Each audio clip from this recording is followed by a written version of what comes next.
Donc, la science du leadership, qui me semble être un de mon sujet d'expertise, signifie que, on a bien défini que le leader doit avoir cette double dimension dont j'ai parlé tout à l'heure. C'est-à-dire, à la fois une omniprésence, c'est-à-dire s'occuper d'un espace très large, et d'une omniscience, c'est-à-dire de capter les choses dans leur globalité en tant qu'un savoir. D'ailleurs, on en parle déjà en ethnométhodologie, dont j'ai obtenu un DESS, à savoir qu'il y a le groupe, mais il y a aussi le savoir qui sous-tend le groupe, l'ethno-savoir. Et le leader doit être à la fois capable de gérer le groupe, mais aussi de gérer cet ethno-savoir et de le faire avancer, en tout cas de le purifier, de le décrypter, etc. Et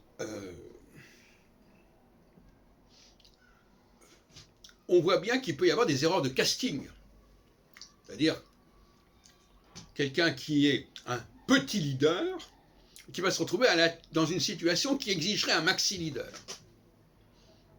On voit ça dans le milieu astrologique. Des gens qui ont créé des fédérations et qui sont des petits leaders incapables de donner véritablement sa réelle dimension à une fédération.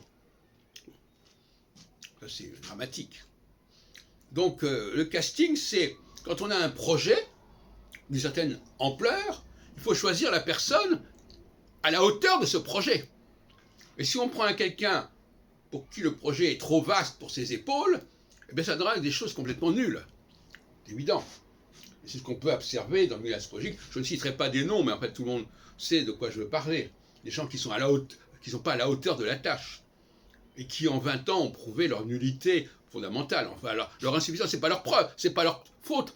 On les a propulsés comme ça, on a cru qu'ils étaient des archi-leaders. Ce sont des petits leaders, des petits roitelets, qui ne peuvent fonctionner que sur un petit espace. Bon. Et le milieu astrologique est peuplé de petits leaders.